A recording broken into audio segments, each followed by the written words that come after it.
10 محرم عاشورہ کا دن آنے والا ہے. اس حوالے سے آج بہت اہم باتیں کرنے کا ارادہ تھا.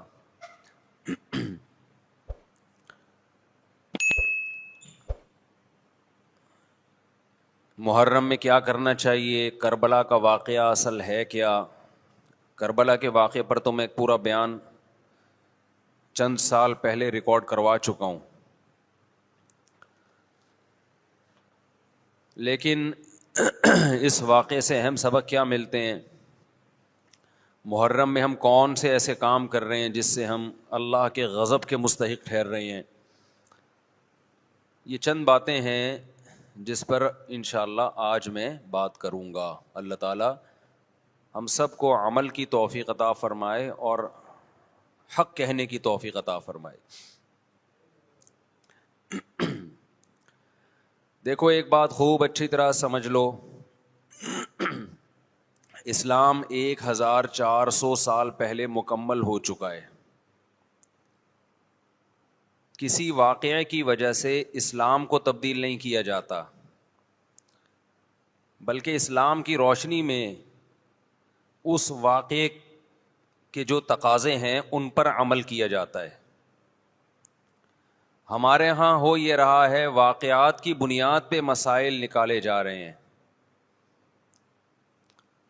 10 محرم کا دن سیدنا حسین ابن علی رضی اللہ عنہ کی شہادت سے پہلے بھی عظیم تھا، اور سیدنا حسین ابن علی رضی اللہ عنہ کی شہادت کے بعد بھی عظیم دن ہے.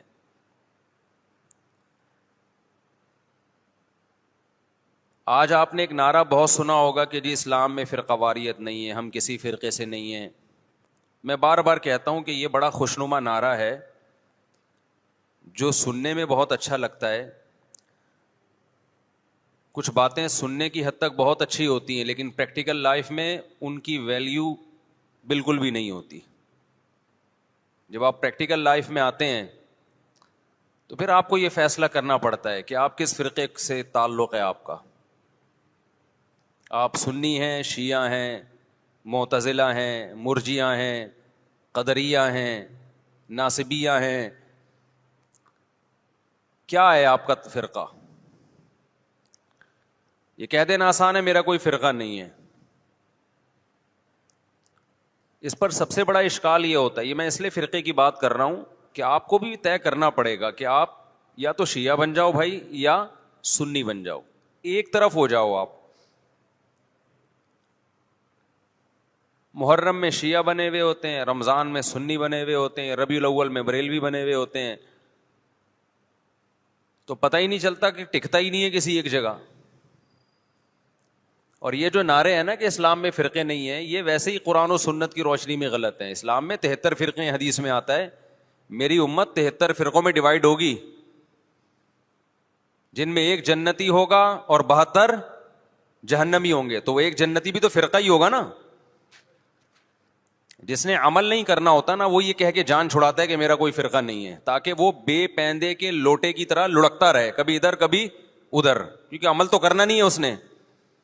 فرقہ واریت نا ایک بڑا ٹاپک بن چکا ہے، ہر آدمی فرقہ واریت کے نام پہ منجن بیچ رہا ہے کہ میں فرقہ واریت نہیں مانتا، میں یہ مانتا ہوں. ابے تم بس کر دو یار، بس کرو. آپ باتیں کرنے پر گورنمنٹ کی طرف سے کوئی پابندی نہیں ہے، پریکٹیکل لائف میں نہیں چلتا یہ سب کچھ. تو جو اہل سنت والجماعت سچی مچی کے تھے، اب اہل سنت والجماعت میں بھی ہر آدمی اہل سنت والجماعت بنا ہوا ہے. اہل سنت والجماعت کی جو شارٹ فارم اردو میں آئی اس کو سنی کہا گیا، سنت سے نکلا یہ لفظ. اس کو کیا کہا گیا؟ بولو نا کیا ہو گیا؟ سنی. یہ اہل سنت والجماعت کی کیا ہے؟ کیونکہ اتنا ٹائم نہیں تھا پاکستانیوں کے پاس کہ وہ اتنا لمبا نام لیتے اہل سنت والجماعت، تو انہوں نے اس کو کیا کہنا شروع کر دیا؟ وی آر سنی. تو ہم کیا ہیں بھائی؟ فرقہ ہم 73 فرقوں میں ہمارا فرقہ کون سا ہے؟ ہم سنی ہیں، جو اہل سنت والجماعت کی شارٹ فارم ہے. یہاں تک بات کھوپڑی شریف میں آ گئی. اب جو سنی ہے نا ان کے کچھ مخصوص عقیدے ہیں، وہ عقیدے ہوں گے تو آپ سنی ہوگے، وہ عقیدے نہیں ہے تو آپ سنی نہیں ہے. لیبل لگاتے رہو. جیسے وہ بار بار میں چٹکلا سناتا ہوں نا کہ ایک آدمی نے چاول کی بوری پر، چینی کی بوری پر چاول لکھا ہوا تھا، لوگوں نے پوچھا بھائی اندر چینی ہے باہر چاول، کہتے ہیں مکھیوں کو دھوکہ دینے کے لیے، مکھیاں بہت بیٹھتی ہیں. تو لیبل کیا لگا دیا چاول کا، اندر کیا ہے چینی. تو ایسے ہی بہت سے لوگ لیبل یہ لگاتے ہیں کہ اہل سنت والجماعت، ہم سنی ہیں. لیبل انہوں نے سنی کا لگا دیا، اس فرقے کا لگا دیا جس کو ہم نجات یافتہ سمجھتے ہیں، لیکن اندر مال جو پڑا ہوا ہے وہ سنی والا مال نہیں ہے. تو یاد رکھو چاول کے لفظ سے کیا مکھی دھوکہ کھا سکتی ہے اور بوری پہ نہ آئے؟ تو کیا سنی کے لفظ سے فرشتے دھوکہ کھا سکتے ہیں؟ یہ معاذ اللہ اللہ دھوکہ کھا سکتا ہے جبکہ اندر مال سنی والا نہیں ہو؟ یہ ہو سکتا ہے کیا؟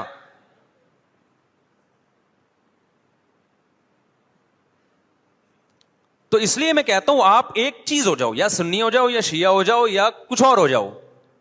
کبھی ادھر جا رہا ہے کبھی ادھر جا رہا ہے، کبھی ادھر لڑک رہا ہے، محرم میں شیعہ بن رہا ہے، ربیع الاول میں بریلوی بن رہا ہے، رمضان میں انسان کا بچہ بنتا ہے. میں یہ نہیں کہہ رہا کہ بریلوی انسان کے بچے نہیں ہیں، یعنی رمضان میں ایسا لگے گا جیسے بہت نیک آدمی. تراویح میں پہلے 3 دن دیکھو نا آپ. ابھی تو میں یہ بات ہی نہیں کر رہا کون جنتی کون جہنمی کون غلط کون صحیح، ابھی تو میں صرف یہ بتا رہا ہوں کہ اسلاف نے 73 فرقوں میں سے جو ایک جنتی ہوگا اس کو ایکسپلین کیسے کیا ہے. اگر بریلوی اس پہ پورے اترتے ہیں تو بھائی وہ جنتی ہیں، میں کسی کو جہنمی جنتی نہیں کہہ رہا، میں تو ایک کرائٹیریا بتا رہا ہوں. ہو سکتا ہے میں نہ اترتا ہوں، بریلوی بھائی پورے اترتے ہوں، شیعہ لوگ پورے اترتے ہوں. کسی ایک کو میں یقینی طور پہ نہ جنتی کہہ رہا ہوں نہ جہنمی، میں تو کہہ رہا ہوں کہ آپ فیصلہ کرو کہ آپ ادھر ہو یا ادھر ہو، درمیان میں نہ لٹکو. ایسا نہیں ہو سکتا ایک ٹانگ جہنم میں ایک ٹانگ جنت میں آپ کی، یا تو پورے ادھر جاؤ گے یا پورے ادھر جاؤ گے.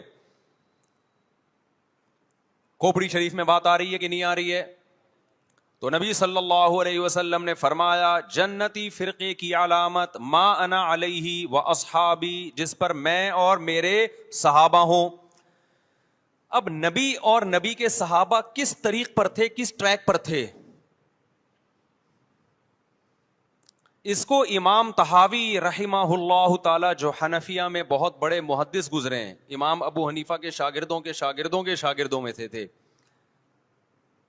انہوں نے اس دور میں ایک کتاب لکھی عقیدہ طحاویہ کے نام سے، اور اس میں اہل سنت والجماعت کے عقائد اور ان کی بنیادی عقیدوں کو ایکسپلین کیا. ایک متن لکھا جو پوری دنیا میں مانا گیا، اور پوری دنیا کے علماء کا اتفاق ہوا کہ اہل سنت والجماعت میں داخل ہونے کے لیے ان عقیدوں کا ہونا ضروری ہے. اہل حدیث نے بھی مانا اس کو، اب اہل حدیث کی یونیورسٹی میں پڑھایا جاتا ہے، حنفیوں نے بھی مانا، مالکیوں نے بھی مانا، شافعیوں نے بھی مانا، حنبلیوں نے بھی مانا، سعودی عرب کی یونیورسٹی میں بھی پڑھائی جاتی ہے. وہ لکھنے والے اگرچہ حنفی تھے لیکن وہ جو عقیدے تھے وہ سب کے ہیں. وہ اس سے اہل سنت غیر اہل سنت سے کیا ہو رہے تھے، ان میں فرق ہو رہا تھا. سمجھتے ہو کہ نہیں سمجھتے؟ اس کتاب کا نام کیا ہے؟ العقیدۃ الطحاویہ.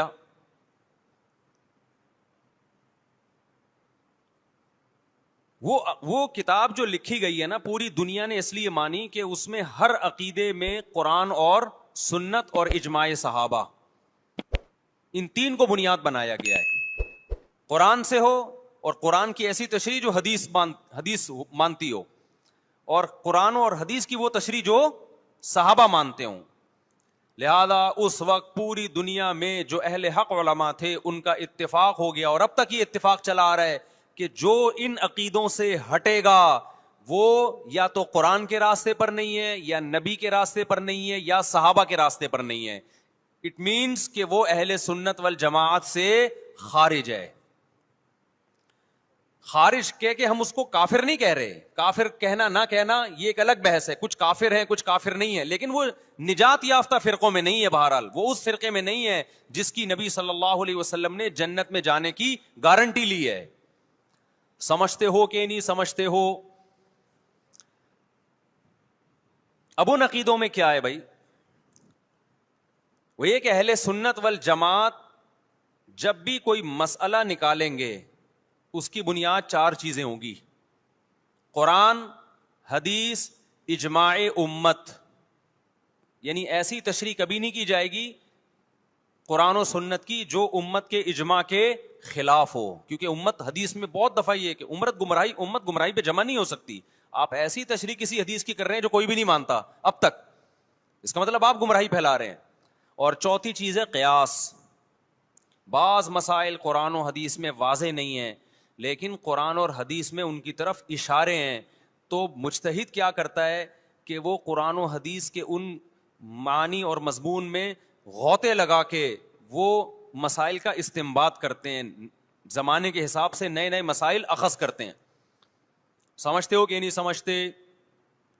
تو 4 اصول اہل سنت والجماعت کے, قرآن سے مسئلہ نکالا جائے گا, حدیث سے نکالا جائے گا, اجماع امت سے, اور چوتھے نمبر پہ قیاس سے. اب میں آتا ہوں اصل ٹاپک کی طرف. یہ تو پوری تمہید تھی نا. اس بات میں دو رائے نہیں ہو سکتی کہ سیدنا حسین رضی اللہ تعالی عنہ کو جو کربلا میں شہید کیا گیا یہ کائنات کا بدترین ظلم تھا. جس نے آپ کی گردن مبارک پہ تلوار رکھی اس کی بدبختی میں دو رائے نہیں ہو سکتی. بہت ہی کوئی شقی اور بدبخت جو نواسہ رسول صلی اللہ علیہ وسلم کے قتل کی طرف بڑھا, بہت ہی کوئی بدبخت اور بدنصیب جو کوفہ کے گورنر ابن زیاد کے کہنے پر نواسہ رسول سے لڑنے کے لیے نکلا, جو اس ظلم کو ظلم نہیں مانتا, وہ بھی اپنے آپ کو جہنم میں جانے کے لیے تیار کر رہا ہے. پھر کربلا میں ایک بڑا ظلم یہ ہوا کہ صرف سیدنا حسین ابن علی کو شہید نہیں کیا گیا, آپ کے ساتھ جتنے مرد تھے سب کو شہید کر دیا گیا. لیکن ہمیں پیغمبر صلی اللہ علیہ وسلم اور صحابہ کی سیرت میں کیا ملتا ہے؟ میں ایک آیت سے آپ کو سمجھاتا ہوں. مشرکین مکہ حضرت ابراہیم علیہ الصلاۃ والسلام کے نسب میں ہونے پر اور آپ سے محبت پہ بڑا فخر کیا کرتے تھے کہ ہم ابراہیم کی اولاد میں ہیں, ہم ابراہیم کے دین پہ ہیں. اللہ نے کیا فرمایا رسول اللہ صلی اللہ علیہ وسلم سے کہ ان اول الناس بابراہیم للذین اتبعوہ, اے نبی آپ ان سے کہہ دیجئے ابراہیم سے محبت کے خالی پیلی کے دعوے مقبول نہیں ہیں. ابراہیم کے زیادہ حقدار وہ ہیں جو ابراہیم علیہ السلام کی اتباع کرتے ہیں, اور یہ پیغمبر اور صحابہ یہ ابراہیم علیہ السلام کے دین کو فالو کرتے ہیں, اور تم ابراہیم کے دین کو فالو نہیں کر رہے, ان سے محبت کے دعوے دار ہو. تو خالی محبت کے دعوے داری اللہ کے ہاں مقبول نہیں ہے. اللہ کے ہاں وہ محبت کی دعوے مقبول ہیں جس میں آپ محبوب کو فالو کر رہے ہوں. سیدنا حسین ابن علی رضی اللہ تعالی عنہ جو جنت کے جوانوں کے سردار ہیں, آپ سے محبت کا دعویٰ اس وقت مقبول ہوگا جب آپ سیدنا حسین کی سیرت کو فالو کریں گے. رونا پیٹنا ماتم کرنا یہ سیدنا حسین اور اہل بیت کی سیرت نہیں ہے. صبر کرنا, ظالم کے سامنے ڈٹ جانا, جان کے خوف سے اپنی پالیسیوں سے پیچھے نہ ہٹنا, یہ سیدنا حسین ابن علی رضی اللہ عنہ کی سیرت ہے جو آج ہمیں کہیں بھی نظر نہیں آتی.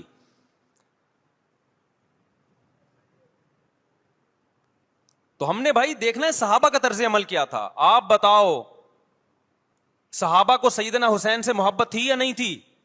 کیا غم کا پہاڑ ٹوٹا ہوگا جب اطلاع ملی ہوگی کہ سیدنا حسین ابن علی اور آپ کے اصحاب اور اہل بیت کو سب کو کربلا میں شہید کر دیا گیا ہے. کیا قیامت گزری ہوگی. کوفہ سے ایک شخص آیا نا, عبداللہ بن عمر سے پوچھنے لگا جو مارنے پر دم کا مسئلہ. انہوں نے فرمایا تم نے پیغمبر کے نواسے کو قتل کر دیا اور مسئلہ یہ پوچھ رہے ہو کہ جو مارنے پر دم آئے گا کہ نہیں آئے گا. ایک طرف تم نے پیغمبر کے نواسے کو قتل کر دیا کربلا میں, اور اب ہم سے آ کے مسئلہ پوچھتے ہو جو مارنا جائز ہے یا نہیں ہے. صحابہ کے ہاں یہ غم کم غم نہیں تھا. دیکھو حضرت معاویہ رضی اللہ تعالی عنہ کے ہاتھ پہ بھی حضرت حسین نے بیعت نہیں کی, لیکن بغاوت بھی نہیں کی. کیوں؟ بغاوت سے فتنے کا اندیشہ تھا. حضرت حسن جو حضرت حسین کے بڑے بھائی تھے, انہوں نے سیدنا معاویہ رضی اللہ تعالی عنہ کے ہاتھ پہ بیعت کی اور اس اختلاف کو ہمیشہ کے لیے اپنی کوشش کے مطابق ہمیشہ کے لیے ختم کر دیا. ختم ہوا نہیں ہوا ایک الگ بحث ہے, لیکن حضرت حسن کا مقصد کیا تھا کہ مسلمانوں کی دو جماعتوں کو میں آپس میں لڑتا ہوا نہیں دیکھ سکتا. لوگوں نے کہا آپ خلافت کے حقدار ہیں, آپ نے فرمایا میں دستبردار ہوتا ہوں سیدنا معاویہ کے حق میں. حضرت حسن بیعت ہو گئے حضرت معاویہ سے, اور یہ اختلاف کو کیا کر دیا, ختم. حضرت حسین بیعت نہیں ہوئے, لیکن حضرت حسین نے بغاوت بھی نہیں کی. ہر ایک کی اپنی رائے تھی, حضرت حسن کی اپنی رائے تھی. ان کا خیال تھا کہ بیعت ہونا مسلمانوں کے لیے زیادہ مفید ہے, ایک پاورفل حکومت ہوگی, ایک طاقتور ریاست ہوگی, ورنہ لڑتے رہیں گے آپس میں. حضرت حسین کا موقف یہ تھا کہ میں بغاوت تو نہیں کروں گا لیکن بیعت بھی نہیں ہوں گا, کیونکہ اگر بیعت ہو گیا تو اس سے جو خلفائے راشدین کے دور میں جو خلیفہ کی سلیکشن کا طریقہ تھا وہ طریقہ ختم ہو جائے گا. تو میں اگر اس طریقے کو نہیں لا سکتا تو اس کے خلاف کو پروموٹ بھی نہ کروں میں. یہ بھی ایک رائے تھی.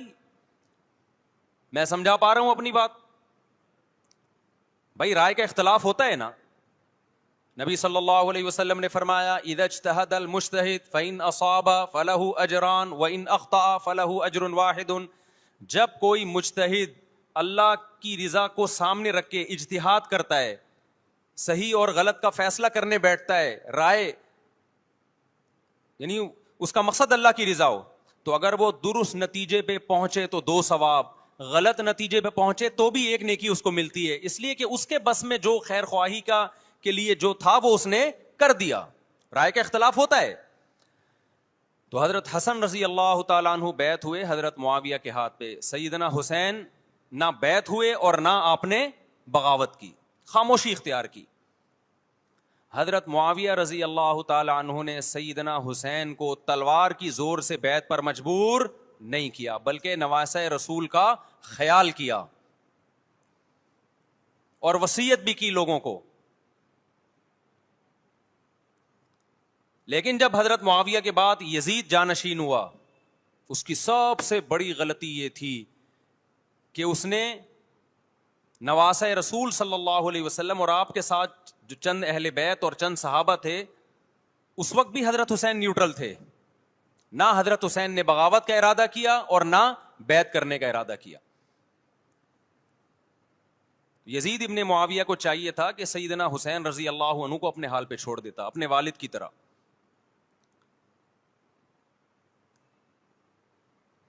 حضرت حسین رضی اللہ تعالیٰ عنہ کو جب کوفہ سے خطوط آئے, یہ میں وضاحت اس لیے کر رہا ہوں کہ حضرت حسین بغاوت کے لیے نہیں نکلے تھے, اس مسلمان حاکم کے خلاف بغاوت کے لیے نہیں نکلے تھے, کیونکہ رسول اللہ صلی اللہ علیہ وسلم کی بہت ساری صحیح حدیث ہے اس بارے میں کہ جو باغی ہے, جو ریاست کے خلاف بغاوت کرتا ہے, اس کو نبی صلی اللہ علیہ وسلم نے اس عمل کو پسند نہیں کیا.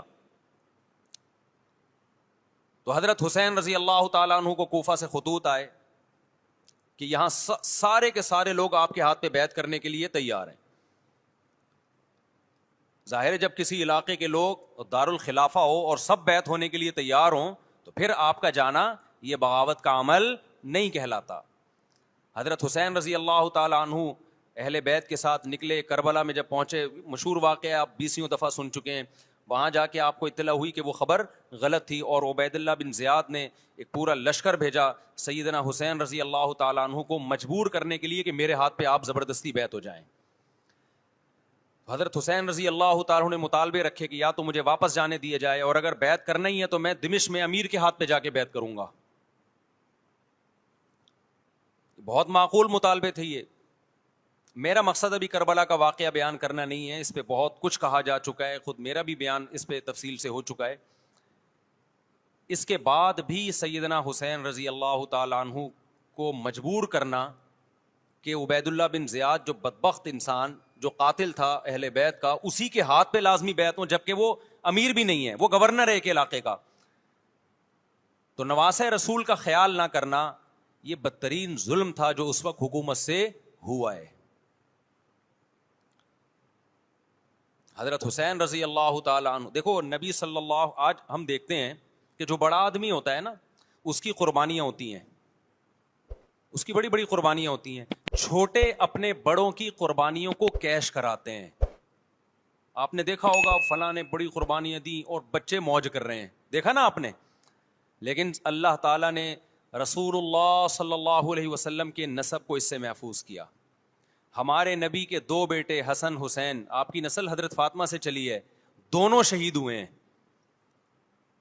اس میں بہت بڑی حکمت تھی کہ پیغمبر صلی اللہ علیہ وسلم نے سب سے پہلے تربیت اپنے گھر والوں کی ہے. آج لوگ باہر فنٹر بنے ہوئے ہوتے ہیں, تبلیغیں کر رہے ہوتے ہیں, اپنے گھر کی ان کو پرواہ نہیں ہوتی. نبی صلی اللہ علیہ وسلم نے سب سے پہلے جو تربیت کی ہے, کس کی ہے؟ حضرت حسن اور حسین کی ہے. تو جب کربلا میں آپ کو چاروں طرف سے گھیر لیا گیا اور آپ کو مجبور کیا گیا کہ آپ نے ابن زیاد کے ہاتھ پہ بیعت کرنا ہے, تو آپ نے اس ذلت کو گلے لگانے سے انکار کر دیا. آپ کو 100% یقین تھا کہ اتنے بڑے لشکر کے سامنے میں ٹھہر نہیں سکتا, اسباب کی دنیا میں فتح کی امید نہیں ہے. لیکن حضرت حسین رضی اللہ تعالی عنہ نے لڑنے کا فیصلہ کر کے اور شہادت کو قبول کرنے کا فیصلہ کر کے ابن زیاد اور اس زمانے کے حکمران جو اس قتل پہ راضی تھے, قیامت تک کے لیے ان پہ لعنت کے سلسلے کا دروازہ کھول دیا. بعض دفعہ اللہ بھی یہ چاہتے ہیں کہ بدبختوں کو ڈھیل ملے تاکہ ان کا جرم سنستدرجہم من حیث لا یعلمون. قرآن کہتے ہیں نا ہم ان کو ڈھیل دیں گے, ان کو برائی میں ہم آگے بڑھنے دیں گے, ایسے بڑھنے دیں گے کہ ان کو خود بھی پتہ نہیں چلے گا, تاکہ قیامت کے دن ان کا عذاب ان کو کئی گنا بڑھا کر دیا جائے. اب میرے بھائی ہمارے لیے کیا سبق ملتا ہے؟ جب یہ واقعہ ہوا عالم اسلام میں کوہرام مچ گیا,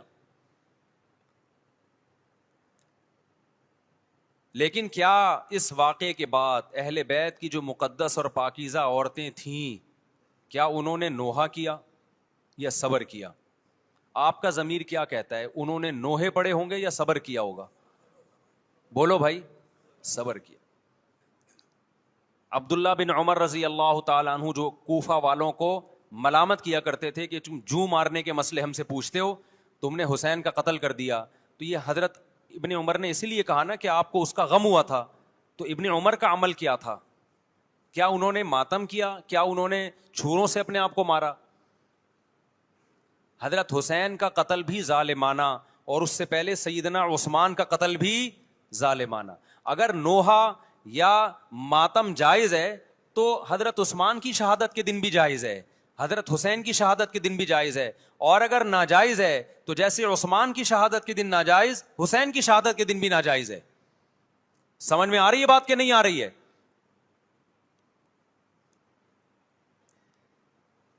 قرآن کیا کہتا ہے ایسے مواقع کے بارے میں؟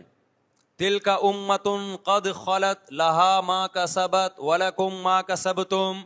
قرآن جب بھی پرانی امتوں کے واقعات بتاتا ہے, قرآن کہتا ہے یہ ایک قوم تھی جو گزر گئی, انہوں نے جو کیا اس کا بدلہ ان کو ملے گا, تم جو کرو گے اس کا بدلہ تمہیں ملے گا.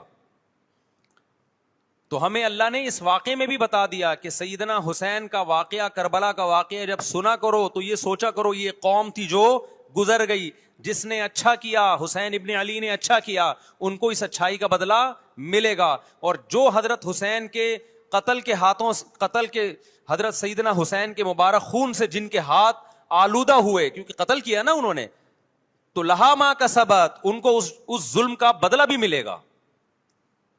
تو ہمارا کام کیا ہے؟ ہم نے فالو کرنا ہے حسین کے راستے کو, نہ کہ حسین کے نام پہ ہم نے ماتم کرنے ہیں. حسین کا راستہ کیا ہے جس کو ہم نے فالو کرنا ہے؟ اب میں چند چیزیں آپ کو بتاتا ہوں. سب سے پہلا سبق جو ہمیں کربلا میں ملتا ہے کہ عزت اور دین, ایک طرف دنیا ہے. دیکھو اگر حضرت حسین رضی اللہ تعالیٰ عنہ ابن زیاد کے ہاتھ پہ جا کے بیعت ہو جاتے, آپ کیا سمجھتے ہو بے تحاشا مال و دولت حضرت حسین پہ خرچ نہیں کرتا کیا وہ؟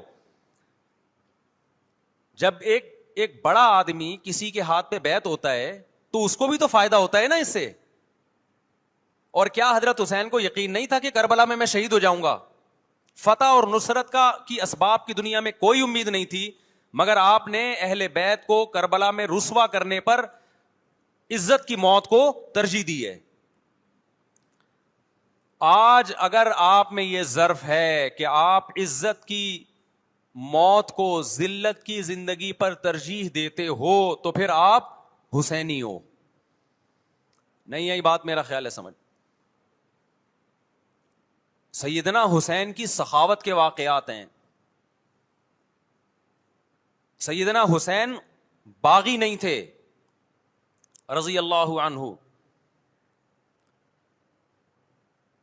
پھر جو اہل بیت کا طرز عمل کیا تھا، محرم میں کیا کیا ہو رہا ہے میں آپ کو بتاتا ہوں.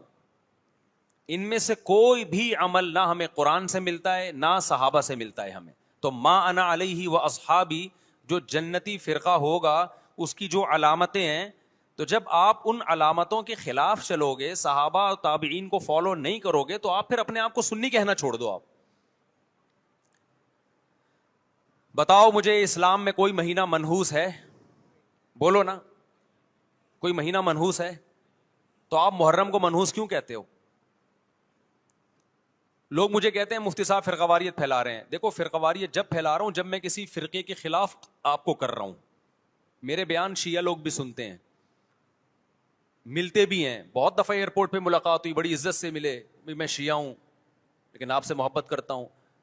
یہاں مسجد میں بھی آتے ہیں. میں نے کبھی کسی پہ طنز نہیں کیا. اس لیے میں بار بار کہتا ہوں جو شیعہ کا مذہب ہے اس کو کرنے دو. وہ سبیلے لگاتے ہیں، آپ ان کو مت چھیڑو، جا کے تنگ نہ کرو ان کو. وہ ماتم کرتے ہیں، آپ ان کو مت چھیڑو. وہ نوحے کرتے ہیں، وہ نوحے پڑھتے ہیں، آپ ان کو مت چھیڑو. لیکن آپ اپنی پوزیشن واضح کرو کہ آپ شیعہ ہو یا آپ سنی ہو. آپ تو ایک طرف ہو جاؤ نا.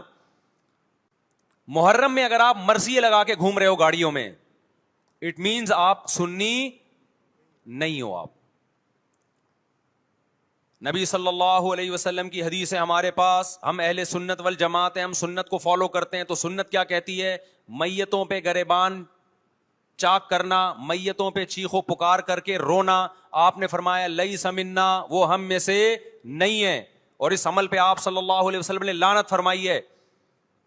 لوگ کہتے ہیں حسین کی یاد میں رونا نبی کی سنت ہے. نبی صلی اللہ علیہ وسلم کو جب جبریل نے بتایا کہ حسین شہید ہوں گے، آپ روئے، اس لیے کہ اس وقت آپ کو یہ خبر ملی تھی. لیکن کیا ہر محرم میں آپ نے رونے کا پروگرام کیا ہے؟ یا صحابہ کو بیٹھ کے باقاعدہ رلایا ہے آپ نے؟ کیا ہو گیا بھائی؟ آپ کو بھی جب کربلا کا واقعہ کی خبر ملی آپ کی آنکھوں میں آنسو آ جائے، یہ نیچرل ہے، یہ حسین سے محبت کی علامت. لیکن ہر محرم میں باقاعدہ بٹھا کے رونے کا پروگرام کرنا یہ حسین سے محبت کی علامت نہیں ہے، بلکہ شریعت میں ناجائز ہے یہ غموں کو بڑھانا. یہ کہاں سے جائز ہو گیا؟ حضرت عثمان بھی تو شہید ہوئے تھے، نبی صلی اللہ علیہ وسلم کے داماد تھے. ان کی یاد میں آپ رونے کو سنت کیوں نہیں کہتے؟ ہماری نظر میں حسین کا قتل بھی بہت بڑا ظلم اور سیدنا عثمان کا قتل بھی بہت بڑا ظلم تھا. دونوں مظلوم تھے، دونوں مظلوم شہید تھے. ہمیں دونوں کی شہادت پہ غم ہے، لیکن اب اس غم کو مناتے نہیں ہیں. اسلام میں غم منانا سنت نہیں ہے. دیکھو جعفر طیار رضی اللہ عنہ، نبی کے چچا زاد بھائی، اہل بیت، جب آپ صلی اللہ علیہ وسلم نے ان کو لڑائی کے لیے میدان جنگ میں بھیجا، رومیوں سے لڑائی تھی. حضرت جعفر طیار کی 4 بیویاں تھیں. جب نبی صلی اللہ علیہ وسلم مسجد نبی میں بیٹھے، آپ کو فرشتوں نے اطلاع دی کہ جعفر طیار شہید ہو گئے. آپ صلی اللہ علیہ وسلم کی آنکھوں سے آنسو. یہ آنسو اس وقت نکلے جب عین شہادت کی اطلاع ملی ہے. اس وقت آنسوؤں کا نکلنا محبت کی علامت ہے. آپ نے صحابی رسول کو بھیجا کہ جاؤ آپ کی زوجات کو، بیویوں کو جا کے خبر دو کہ جعفر طیار شہید ہو گئے. کیا قربانی تھی صحابہ کی! آپ دیکھو ایسے جوان تھے جعفر طیار، خوبصورت جوان. غزوہ بدر میں جب مشرکین مکہ نے یہ نعرہ لگایا کہ حل میں مبارز، 3 سردار آئے، انہوں نے کہا پہلے تمہارے اندر سے 3 بہادر آئیں ہم سے لڑیں.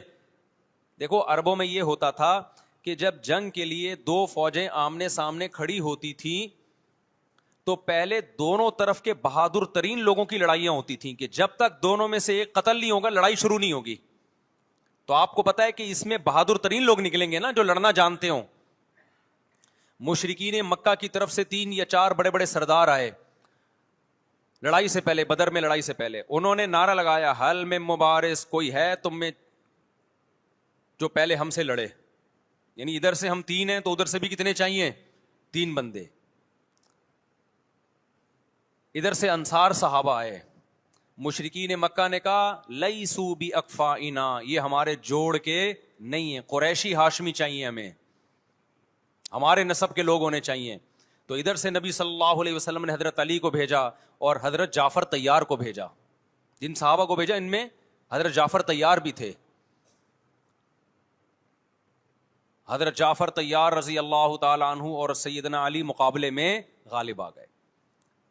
خوبصورت صحابی, نجاشی کے سامنے آپ نے تقریر کی ہے, ہجرت کی ہے نا جب حبشہ کی طرف, تو نجاشی نے پوچھا جعفر طیار سے کہ تمہارے پیغمبر جو کلام لے کر آئے ہیں وہ سناؤ. حضرت جعفر طیار رضی اللہ تعالی عنہ نے سورہ مریم پڑھنا شروع کر دی. کاف ہا یا عین صاد, ذکر رحمت ربک عبدہ زکریا اذ نادى ربه نداء خفيا قال رب اني وهن العظم مني واشتعل الراس شيبا ولم اكن بدعائك رب شقيا واني خفت الموالي من ورائي وكانت امراتي عاقرا فهب لي من لدنك وليا. ایسی حضرت مریم اور عیسیٰ ابن مریم کی سیرت کو سورہ مریم میں بیان کیا حضرت جعفر طیار نے کہ نجاشی روتے روتے, اس کی داڑھی تر, اور جتنے پادری بیٹھے تھے سب کی داڑیاں تر ہو گئی روتے روتے. تو یہ تقریر جو نجاشی کے اسلام کا سبب بنے, بادشاہ کو مسلمان کرنے والے کون تھے, حضرت جعفر طیار. اور آپ کے چھوٹے چھوٹے بچے, 4 جوان بیویاں ہوں, چھوٹے چھوٹے بچے ہوں, اور ایسے میں میدان جنگ میں لڑتے ہوئے شہید ہو جائیں, تو پیغمبر اور صحابہ پہ کیا قیامت ٹوٹی ہوگی. لیکن ہمارے نبی صلی اللہ علیہ وسلم کی آنکھوں میں سے کیا تھے, صرف آنسو موتی کی طرح ٹپک رہے تھے. اور آپ صحابہ کو اطلاع دے رہے تھے کہ جعفر طیار شہید ہو گئے, اور جاؤ ان کے گھر والوں کو بتا کے آ جاؤ. کتنی بڑی قربانی ہے یا نہیں ہے. جب خبر دینے والا آپ کی ازواج کو بتا کے آیا کہ جعفر طیار شہید ہو گئے, تو آپ کے گھروں سے خواتین کے رونے کی آوازیں آئیں. آپ صلی اللہ علیہ وسلم نے فرمایا ان سے بولو کہ اپنی آواز کو پست کرو. پھر چیخو پکار کی آواز آئی, تو آپ نے فرمایا کہ اگر دوبارہ چیخو پکار کی آواز آئے تو ان کے منہ پہ خاک پھینک دو. وہ شہید کی بیوہ تھیں, اور شہید بھی کتنے مقدس, ان کو بھی نبی صلی اللہ علیہ وسلم نے نوحہ کرنے کی اجازت نہیں دی. اس دن جس دن غم پہنچا ہے اس دن بھی چیخو پکار کی اجازت نہیں دی ہے. تو آپ بتاؤ اگلے سال اس تاریخ کو چیخو پکار کی کیسے اجازت مل جاتی. نہیں آئی میرا خیال ہے بات سمجھ میں. جب غم پہنچا ہے اس وقت چیخنے چلانے کی اجازت نہیں ہے. چھوٹے چھوٹے یتیم بچے, حضرت جعفر طیار کے چھوٹے چھوٹے یتیم بچے, کتنا غم ہوتا ہے جب چھوٹے چھوٹے بچے, ان کا باپ دنیا سے چلا جائے, کتنا ترس آتا ہے ان کے اوپر. تو ہمارے نبی کو بھی ان یتیم بچوں پہ بھی ترس آیا, ان بیواؤں پہ بھی ترس آیا. لیکن نہ نبی صلی اللہ علیہ وسلم چیخو پکار کر کے خود روئے, اور نہ آپ نے ان کی ازواج کو رونے کی اجازت دی ہے. سمجھ میں نہیں آ رہی میرا خیال ہے بات. میرا مقصد شیعوں پہ طنز کرنا نہیں ہے, ان کا جو مذہب ہے ان کو اس پہ چلنے دو. میرا مقصد ہے آپ اپنی پوزیشن واضح کرو کہ آپ ادھر ہو یا ادھر ہو. کسی کو تنگ مت کرو, نہ کسی پہ فتوے لگاؤ کفر اسلام کے, نہ کسی کو جہنمی قرار دو. اپنی پوزیشن آپ فیصلہ کرو کہ آپ اگر ادھر جانا ہے تو پورے ادھر چلے جاؤ. پھر یہ آدھا تیتر آدھا بٹیر والا معاملہ مت کرو. وہ ان کا مذہب ہے بھائی, ان کے علماء ان کو بتاتے ہیں کہ محرم میں کالے کپڑے پہننے ہیں, محرم میں ماتم کرنا ہے, محرم میں کو منحوس سمجھنا ہے, اس میں شادی بیانی کرنا. ان کے علماء ان کو بتاتے ہیں, ان کو چلنے دو اس پر. دنیا میں بہت سے فرقے ہیں, بہت سے مذہب ہیں, ہم کسی کو نہ ختم کر سکتے ہیں نہ کسی کے خلاف نفرت پیدا کر سکتے ہیں. اس سے کوئی چیز حاصل نہیں ہوگی. کسی سے نفرت کرنے کی ضرورت نہیں, کسی پہ فتوے لگانے کی ضرورت نہیں, لیکن آپ کو اپنی پوزیشن واضح کرنی پڑے گی کہ میں کہاں کھڑا ہوا ہوں. اگر آپ سنی ہو تو پھر اہل سنت والجماعت صحابہ تابعین کو فالو کرتے ہیں, حدیث کو فالو کرتے ہیں, اور حدیث میں ہمیں ماتم کرنا, نوحہ کرنا, گریبان چاک کرنا اس کی پرمیشن نہیں ہے, بلکہ اس سے روکا گیا ہے, اس عمل کو حرام اور ناجائز قرار دیا گیا ہے. بات آ رہی ہے سمجھ میں؟